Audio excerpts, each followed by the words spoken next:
From the Library of Congress and the Smithsonian National Museum of African American History and Culture. A second for some ambient sound.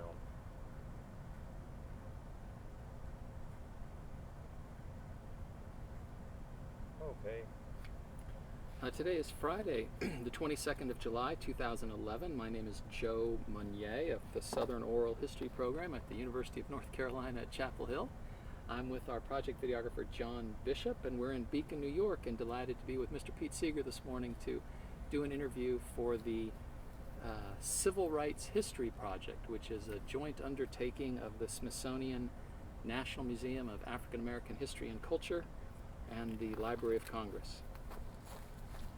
John's going to make a quick adjustment. he's moving a little laundry on the clothesline, I think, to change the backdrop just a little. Okay, we're still rolling. Mr. Seeger, great to be here and to visit with you. Thanks. Well, thank you for coming all the way up here. It's a pleasure. Nice to be here. It's a beautiful day. We got this beautiful view, and it's lovely. I thought I might ask, since we're here in Beacon and a place you've been for all these years, I thought I might ask you to recall, if you could, that Paul Robeson concert back in September of 1949 in Peekskill, where I think you opened with a few songs, and it was quite a day, as I understand. I realized only a year or two ago that attack on the Robeson concert, there were actually two of them, August 27th and September 4th, may have saved America from a full-fledged fascism, whatever J. Edgar Hoover could put into effect. He had concentration camps all readied up for about 12,000 people, but he had been unable to persuade Congress and Truman to pass the necessary law to let him fill them. I was probably one of the people he was going to put there. In July of '49, Truman sent one of his high officials, I think it was the Secretary of State, up to Peekskill and spoke to the American Legion. He said, "This man Robeson loves Russia. He hates America. He's coming here to sing. I'm sure you know what to do." And he went back to Washington. In other words, he gave them the green light to do whatever they wanted. 50 years later, I learned more about what happened then, because the Robeson Foundation had a press conference on September 4th, 1999. And people came forth telling what they knew of the event 50 years before. And a man in his 60s said, "I was a teenager then, and I was talking with some friends on the sidewalk when a truck pulls up and a policeman gets out and he says, 'You all get in the truck, we're going down to Ossining Beach and collect stones to throw at the commies.'" So it was not a great big secret. Now, I'm told that the police force, as well as the American Legion, were infiltrated by extreme right people. There was a Ku Klux Klan chapter just a few miles south of here, and there were others down nearer to Peekskill. There were also some German Americans from Lake Valhalla who had never really gone along with the war against Hitler.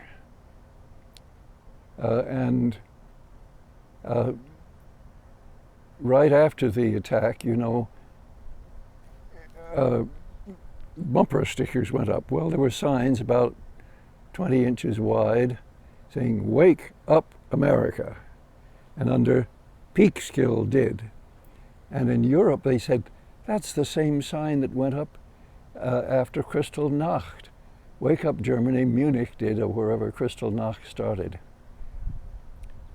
And they'd all been printed in advance, and they went up that right away. Interestingly enough, they all disappeared just as quickly as they went up, about 5 weeks later. and no one has been able to find out exactly where the order came. It was obviously an order from somewhere high up. And now I think they found out that it had backfired on them. People all over the country saw those hate-filled faces, and on TV you could hear them shout, "Go back to Russia! Kikes! Nigger lovers!" Wham! And it was an ugly scene, and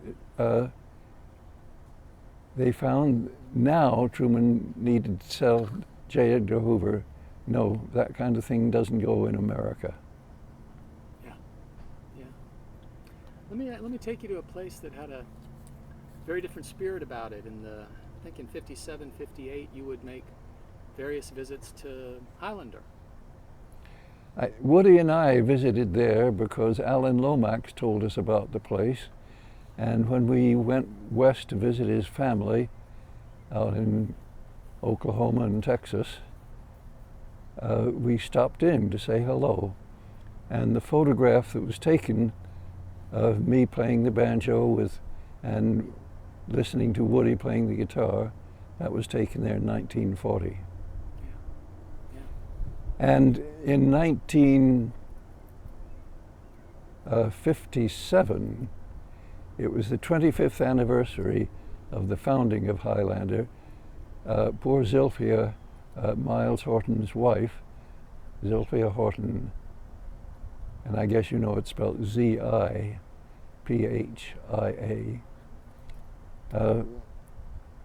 She was killed by drinking some poison cleaning fluid, I think. And I got a phone call, I think, from Miles saying, "Pete, can you come down here? It's the 25th anniversary of Highlander. We can't have an anniversary without music and without Zilphia here. Would you come down and sing a few songs?" So I went there, and King and Abernathy and Rosa drove up from Montgomery, and King gave a short speech, and afterwards we all were photographed in front of the barn along with Carius Horton, Miles' teenage daughter, and that photograph has been well used. That's the first time I ever met King. The only other time I met him was a year before he was assassinated. I was asked to sing a few songs at a big peace rally outside the United Nations. There must have been 80,000 people there, and I think it was only the day after that he had spoken at Riverside Church. And he probably said essentially the same things, maybe a little shorter. I saw a black car inching its way through the huge crowd and heard people whispering, "He's here, he's here." And the black car got about 20 feet from the speaker stand, and it took 6 men to hold the crowd away so they could open the door and push their way towards. It took about 5 minutes to go that 20 feet. And I wondered, how can a person live with this kind of adulation? And that's where I heard him say, I have to face the fact that my country is the greatest purveyor of violence in the world. We must get out of Vietnam. I'm sure that LBJ just lost his temper then. He said, after all I did for that guy, now look what he does to me. He just got boiling mad, and finally he slams his fist down and picks up the phone. Hoover, do what you want. Can we pause for a second? Sure. John's going to have us pause for a moment. With my reading one morning in the New York Times, a tiny little 2-inch piece on the back pages saying that there was a bus boycott in Montgomery, Alabama. And I somehow got in touch with the reporter and said, can you give me the address of the people behind the boycott? And he gave me the address of the Montgomery Improvement Association. And I called up and got E.D. Nixon on the phone. He was the person that Rosa called when she was arrested, and she was allowed to make one phone call. And he said, Rosa, I'll be right down to pick you up. But he said, this is what we need. That teenager that tried to stand up to the police was pregnant. We couldn't have gotten the community behind her. But everybody knows Rosa. And don't know the details, but he also knew that King was a fantastic speaker. And he called up, I found this out later, he called up King and said, could we hold a protest meeting at your church? And King says, well, I'm new here, Brother Nixon, and let me check with my deacons to make sure they approve. Call me back in 2 hours. And 2 hours later, Nixon calls up. I'm glad to say, Brother Nixon, that the deacons approve. You may have the meeting at our church tonight. And Nixon says, Reverend King, I'm so glad you said that, because I've just told 200 people we are meeting at your church at 8 o'clock. Well, it's a good thing the deacon said yes. Sure is. And that's when he made that most important statement, probably several times. We will win this bus boycott if we are nonviolent. And I'm sure he had to reiterate this in the future weeks. There might be some doctors or lawyers, African Americans, whose business was going to be hurt, and said, Dr. King, we can make a few compromises, but this will lead to trouble, and we don't want to see violence. And he said, what are you doing tonight?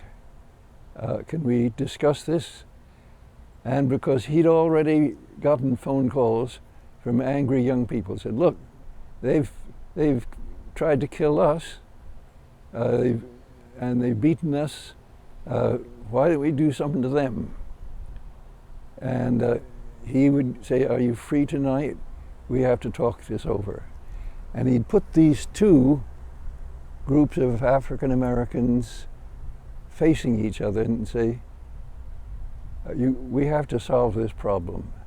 And he didn't need to do too much talking, but they had to each state the position and listen to the other, and finally came to a compromise. They would continue, but they would try and find ways there'd be no violence. And then, of course, this man should be given more credit in the civil rights movement, Bull Connor. I knew his name in 1940. I was hitchhiking through the South, and people said, you're going through Birmingham, stay out of the way of Bull Connor. He's the police chief. And I was staying with a man who'd been beaten up very badly, Joe Gelder. And he also knew, stay out of the way of Bull Connor. He lived about 12 miles north. 7 miles north? No, I think 12 miles north, and I stayed with him. And his teenage daughter, Marjorie, she later on married a man named Franz, Marjorie Franz. And I think she only recently died. Mm. Wonderful person. But Bull Connor had lots to do with Well, he was in effect the mayor because he had his own people in there, and he kind of told them what to do. And it was he using violence that really opened the eyes of the country of how terrible that whole system down there was. We have neighbors here, and we didn't realize things like this could happen in America.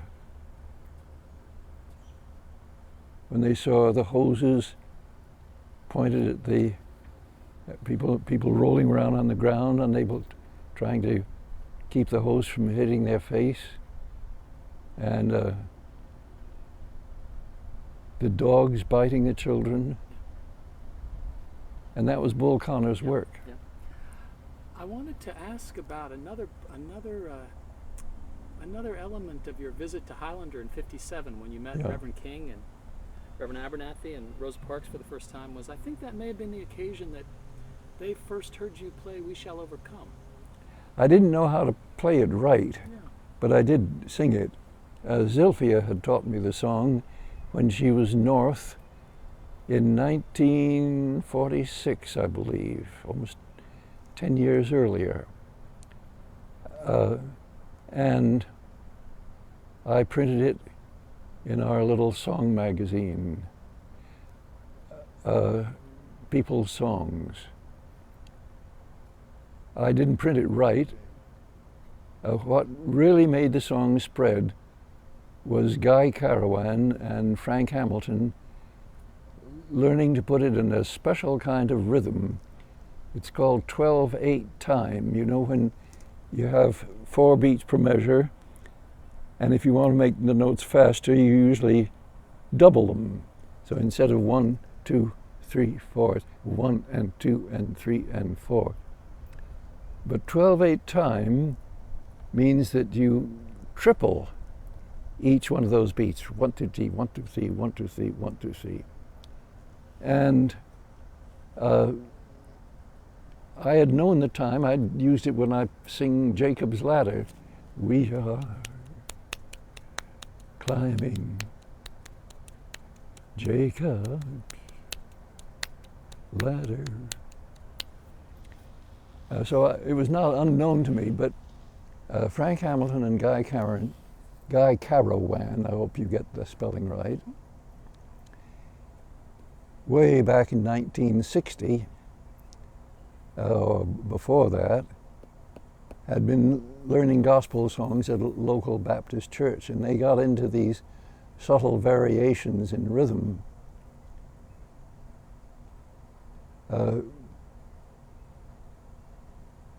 Rhythm is such an important part of African American music, as it is, of course, in African music.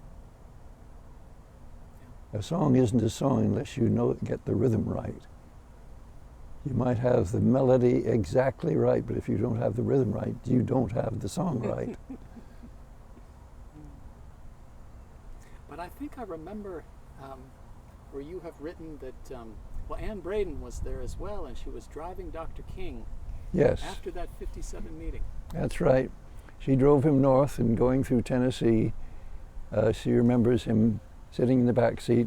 We shall overcome. That song really sticks with you, doesn't it? I didn't sing it a great deal, but I sang it more. And then in 1960, Guy Carawan was the full-time man in charge of music at Highlander, and he decided to have a weekend called Singing in the Movement. And there were people there, mostly young people, from from Texas to Florida to Virginia.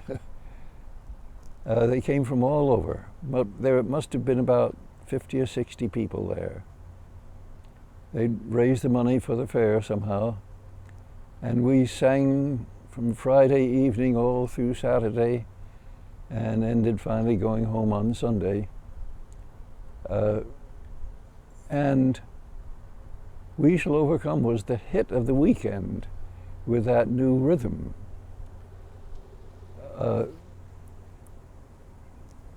It was about 5 weeks later when the organization was started in Raleigh, North Carolina, for young people. Now you tell me the exact name. SNCC, Student Nonviolent Coordinating Committee. And somebody shouted from the crowd, "Guy, teach us all we shall overcome." And he did, and that's when they adopted the idea of cross your hands, and your right hand grasps the left hand of the person to your left, and your left hand grasps the right hand of the person to your right, and you're closer together, your shoulders touch, and you sway slowly from right to left. And this also is a great African tradition. And you move your body when you sing. You don't just sing, no matter what a glorious voice you have, you sing. And you get harmony. And it was 3 years later, I was able to give a concert in Carnegie Hall before taking my family overseas. We visited 35 countries around the world, across the Pacific, to Australia, then up to Indonesia, then to Japan, where Toshi's father accompanied us, and saw his own family that he had not visited for 50 years. And his older sister kneeled down with her head touching the concrete and would not rise until he said, "Please rise, sister." He was the oldest male in the family. And many of his brothers and sisters had died, and of course his parents had died. But anyway, that Carnegie Hall concert, I got a number of my neighbors here in Beacon, black and white, to come down. I guess I must have paid their fare, and I had in the afternoon a rehearsal with them. Said some sat on my left, some sat on my right. Nobody sat in the back. All they'd see was my rear end. But I said, if you get the answer back and the harmony, you know, answer back is such an important part of African American music. Whether it's pop songs or jazz or gospel songs, deep, deep, deep, deep, deep, deep, deep, deep, deep, one voice answering another.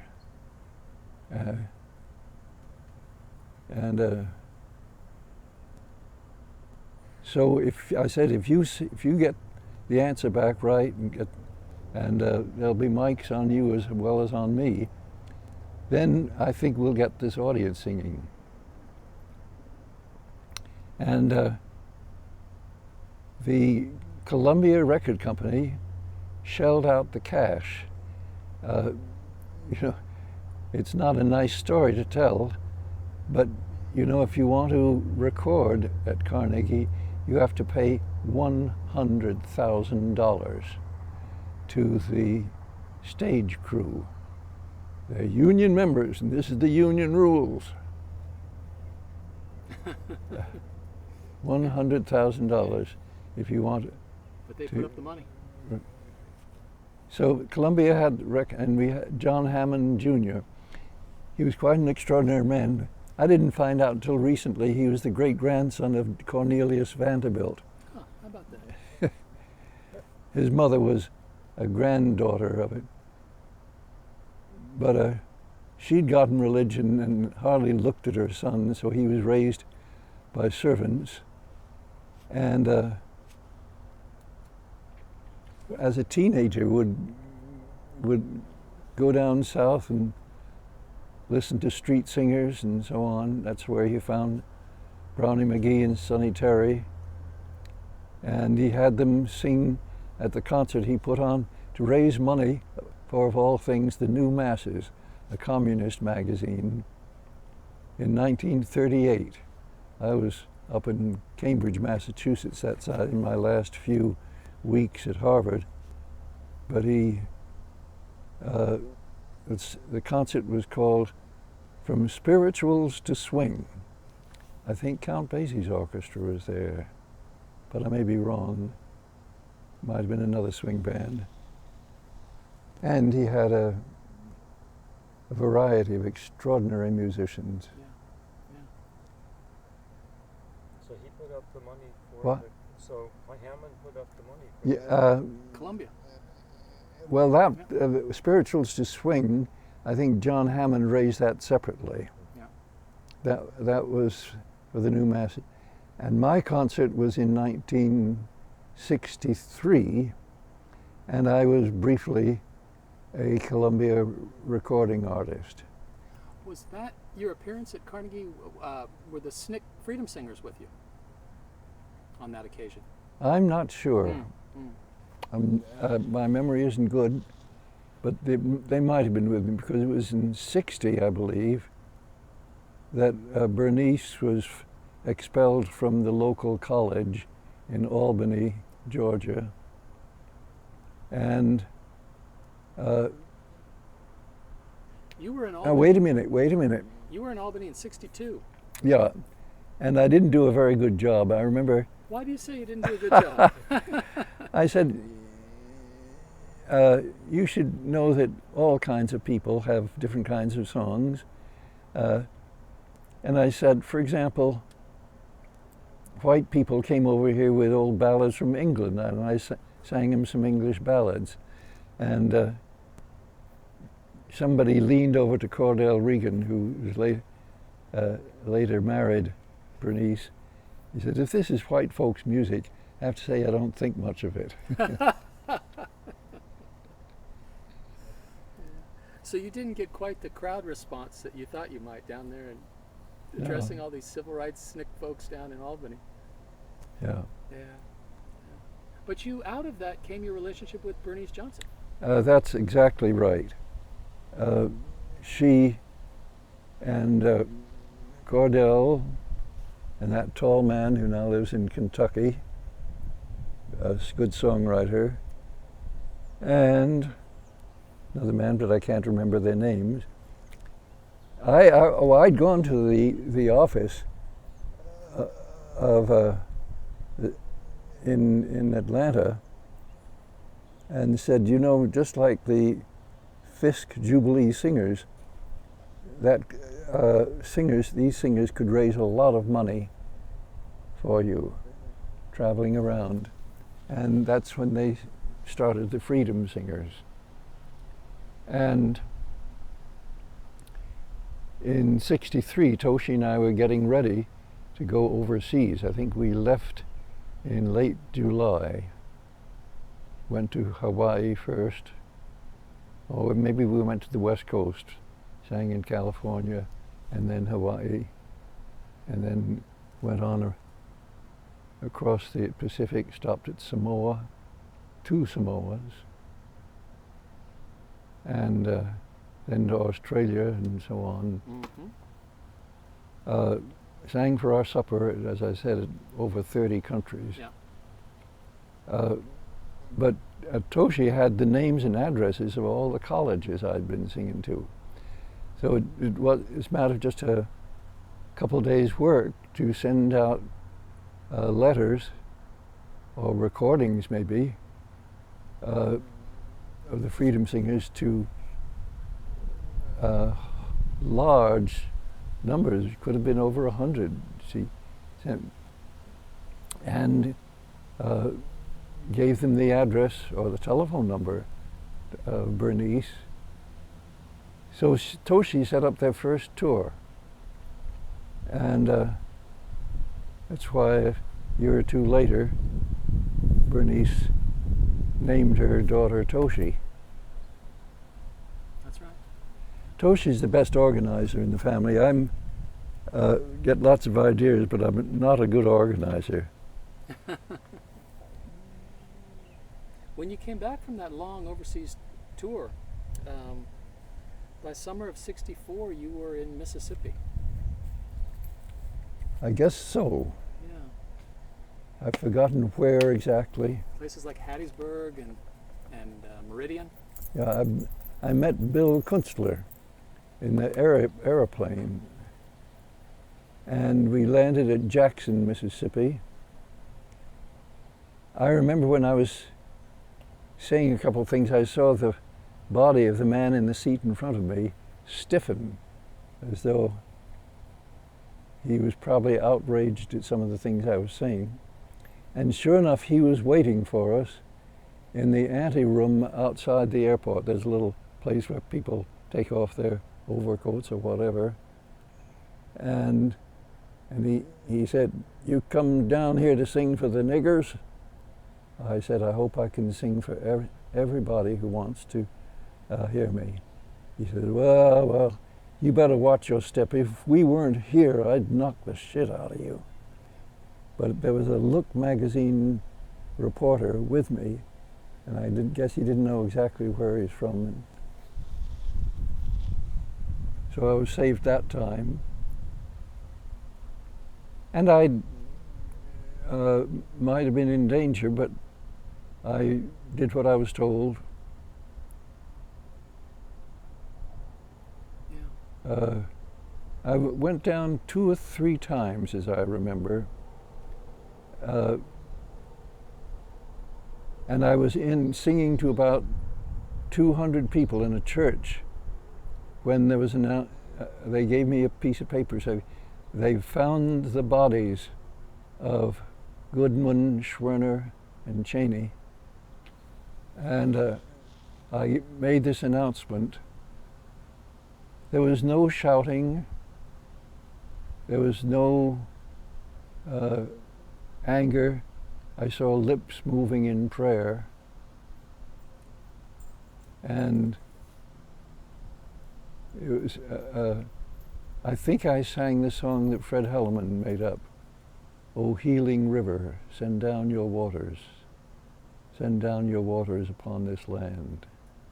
Fran Minkoff wrote the words up in Long Island, and Fred put the melody of it.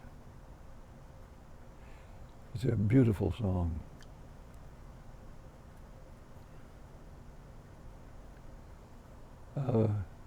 Any other things stand out when you think back to Mississippi in that Freedom Summer? I don't know whether it was that summer or when, but after the killings in Selma, when they tried to have a march to Montgomery,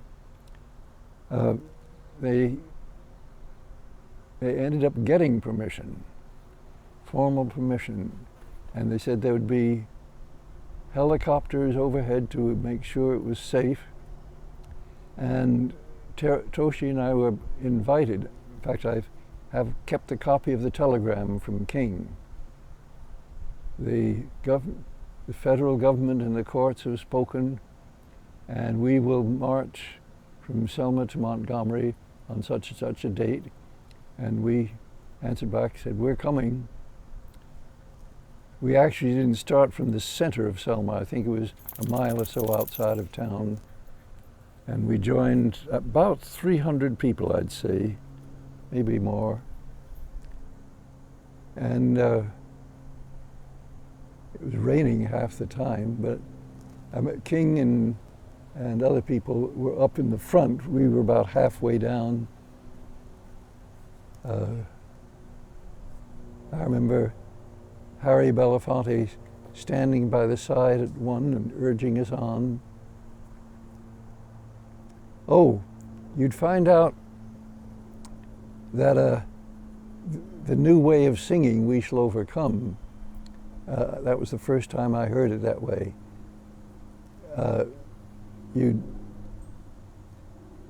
Because not everybody liked "We Shall Overcome."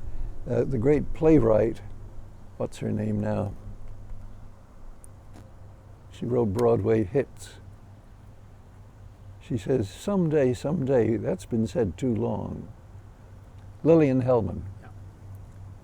Yeah. And probably there were others who felt this way. At any rate, we'd sing We Shall Overcome, and right after it, somebody would shout, "What do we want?"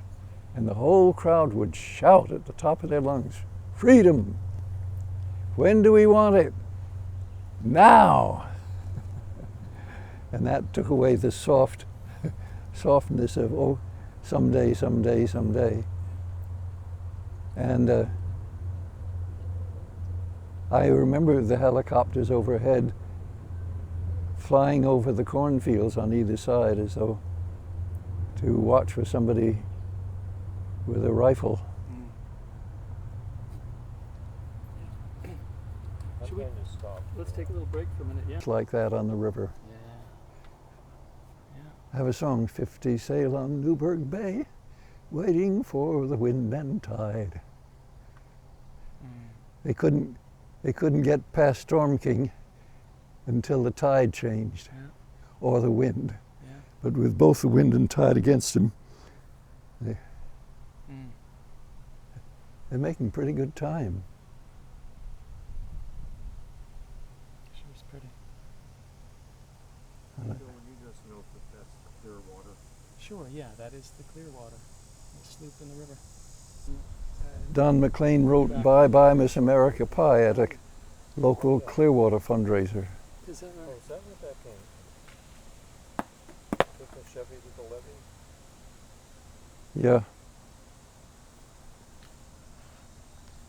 You had mentioned earlier the that vivid recollection of the big rally at the UN where Reverend King had Yes. given the address just the day after Riverside. Yeah. And like Dr. King, you really thought about these issues of social justice in a fashion that brought these concerns together as one Yeah. common broad arena of effort. Nonviolence, anti-war, Yeah. environment, social justice, racial equality. I'm interested in your thoughts about, And women. and women certainly, yeah. Interested in your thoughts about the late 60s in the United States and thinking of the shift towards the way SNCC came apart a little bit. The movement took a different direction. Dr. King began to lift his voice on economic and foreign policy issues. Yes.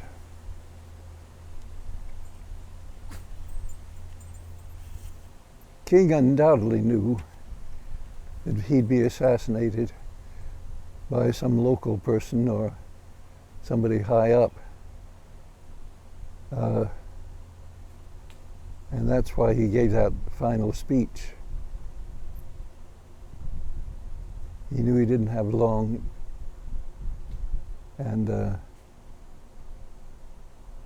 saying now, in effect, he was saying, you have to pick up the torch.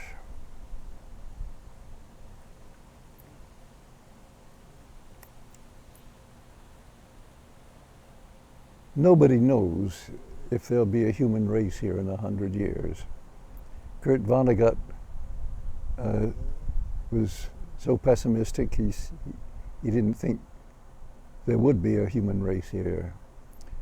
I tell people I think we have a 50-50 chance. I think if we are still here, it will be large numbers, whether it's hundreds of thousands or millions, I don't know, of small things that do it. A few people sitting in an office somewhere, more likely a few people doing something together locally. For example, a woman here in this town of Beacon had tried in several ways bringing black and white together. And her husband was dead, and she was retired, but she got together with some other women and said there should be one day a year when Main Street could be closed, and we can call it the Spirit of Beacon Day. They they charged $10 for any organization they wanted to get about 12 feet along the sidewalk, to put up a table, and they could sell food, or they could play a record, or have a piece of paper. They called up first, I think, 24 churches, white and black, and Latino, and conservative, and radical. And so they were on, and then they had the middle class organizations, the Kiwanis, the Lions, the American Legion, and they also invited our little Beacon Clearwater Club, this Beacon Sloop Club. And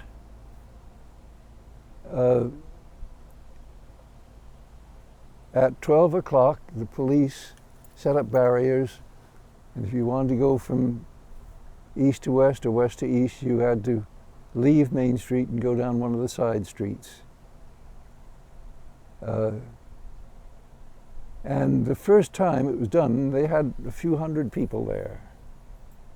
And next year it was twice as many. And next year it was twice as many. Now, I think now about 2/3 of the town is there, like 10,000 people are there. And there's dancing going on and different kinds of music. And I think I'll be down there with my friends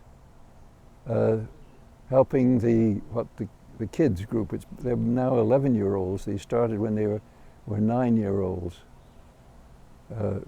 Maybe they're 12 now. They call themselves the Rivertown Kids. And they're not only singing some of the songs I taught them, but they're making up new songs. And they're singing some old songs.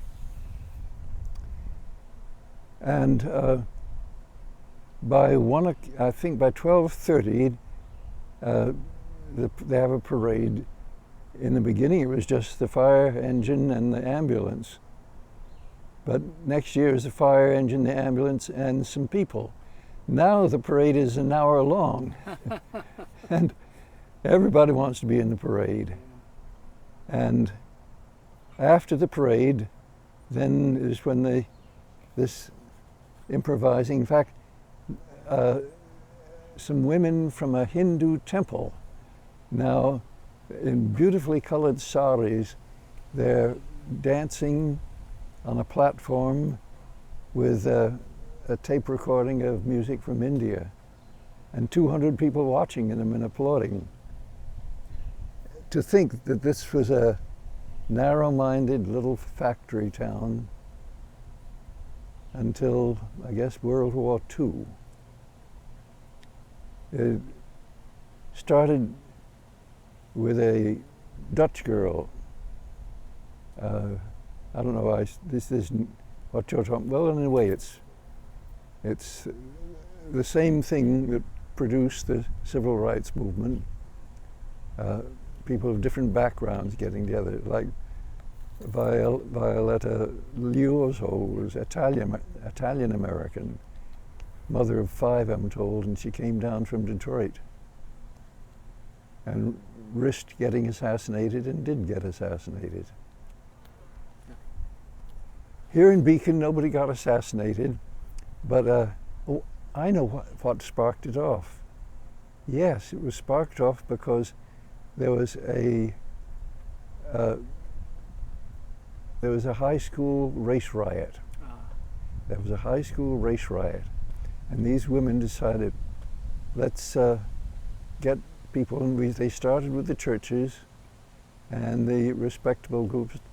Now literally anybody can get, the town is a town of 14,000, but 10,000 of them are out there. Of course, some are grumbling, oh, this town's going to hell. But the kids are saying, hey, it's fun, Dad, you ought to come down. Let me ask a final question for me. John may have questions as well. I'm just interested in what you think these days about our situation. Here we have our first black president, and yet we're embroiled in complicated and long-running war. And I'm just curious about your perspective, thinking about this long arc of history. Well, we knew there would be compromises. I didn't think he would make so many. However, I'm not a great politician, and it might be that those are the kind of compromises that have to be made. On the other hand, I think if I had my brains about me, when the one time I did see Obama and his wife, when I sang that, when I led the crowd in singing "This Land Is Your Land," I say, I would have said, don't try and get reelected in 2012. Do the best job you possibly can, and you will get reelected in 2016. Because there'll be such a contrast between what you do and what they do in 2012. As it is, he very possibly won't get reelected. Which is, see, he didn't make enough compromises, and that won't be the lesson. John, any? No, we covered it. Yes, I could have done that. I did speak to him all of 10 seconds. Yeah. He said to me, Mr. Seeger, my mother played me your records at age 4. Yeah. I said, don't try and get elected in 2012, and you will get reelected in 2016. What was his reaction? I should have said that. Oh, you should have said that. I should have said that, but I didn't. Yeah. There are a lot of times you should have said something, and it just comes out after the moment. You got it. Well, you've said so much through your music and otherwise, and it has sort of picked up and carried our history along. It's a real honor and a privilege to be with you. Thank you. Well, thank you, and I'm glad to hear that you're going to help this nation remember that extraordinary man. He had only 13 years to do what he could do. Of course, Lincoln only had 5 years.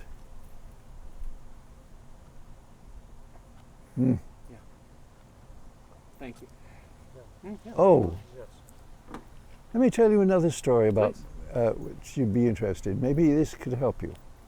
I always thought that Rutherford B. Hayes was the worst president we ever had, because he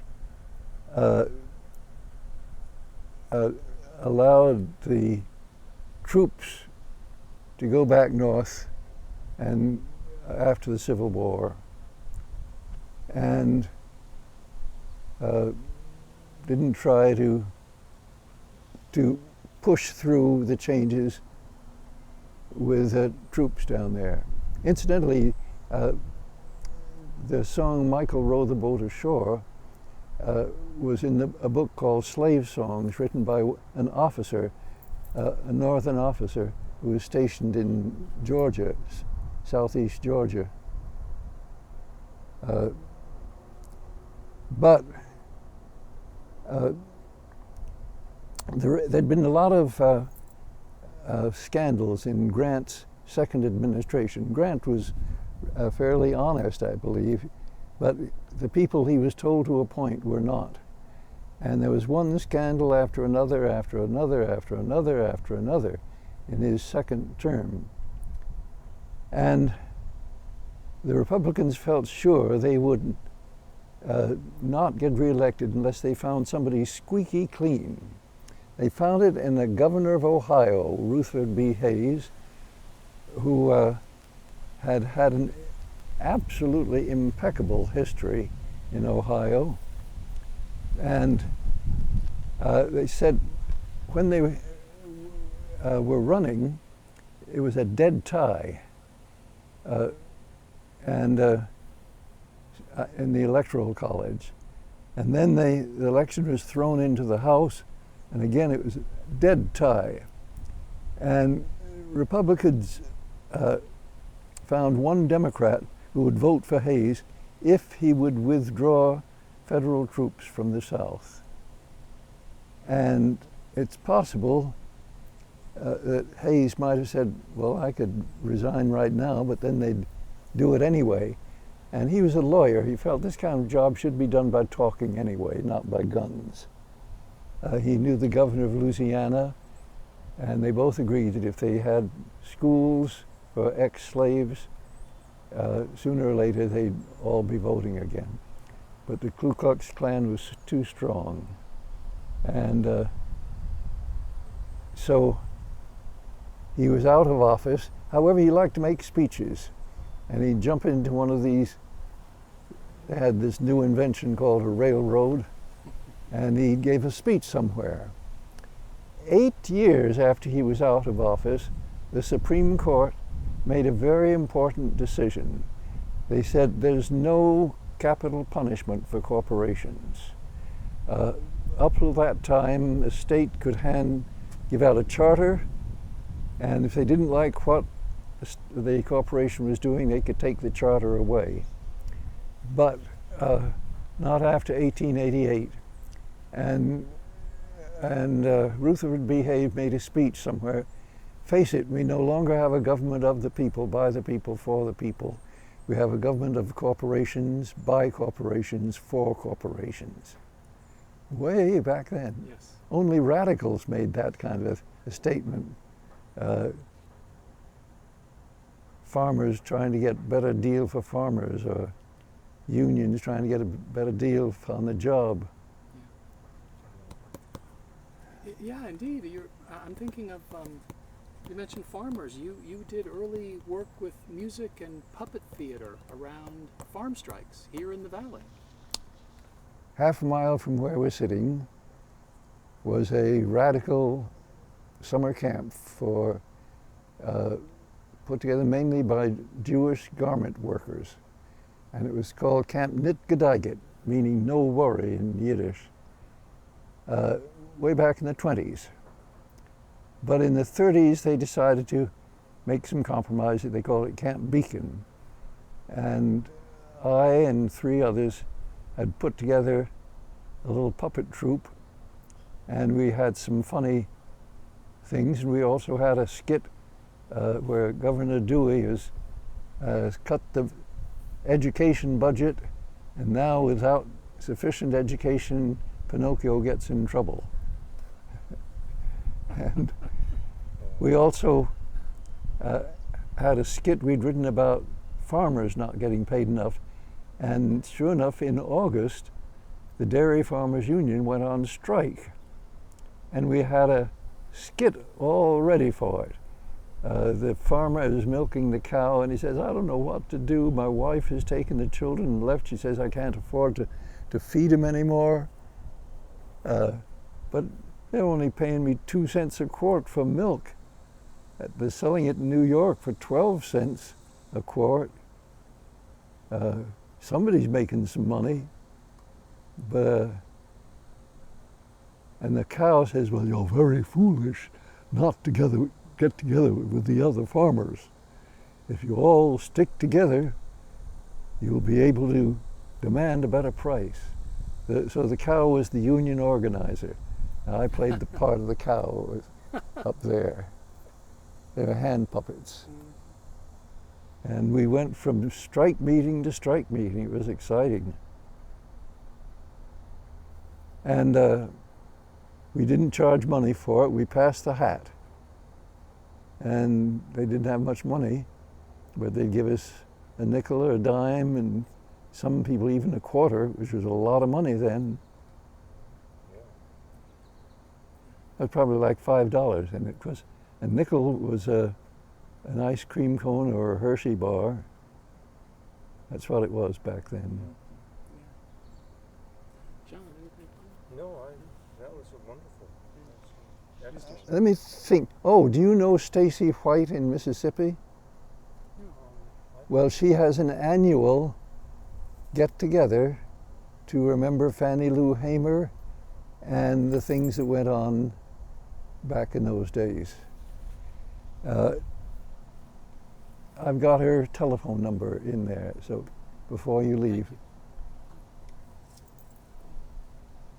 I'm not sure when. I don't think it's in the dead of summer. I think it's in the spring, but it might be in the fall. And you've attended in the past? No, I've never attended, but I've But you remember Miss Hamer? I've sent contributions to them. Sure.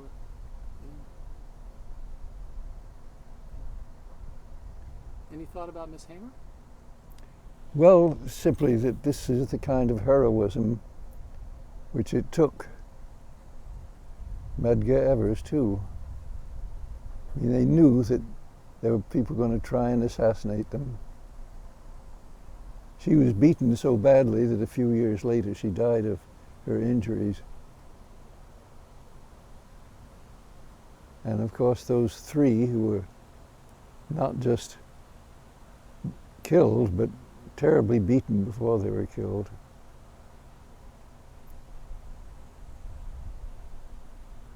They finally got the evidence on the man who organized the killing. Actually, there was an FBI man there the whole time. And he could have probably did go to J. Edgar Hoover and said, but Hoover said, oh, they're probably all communists anyway.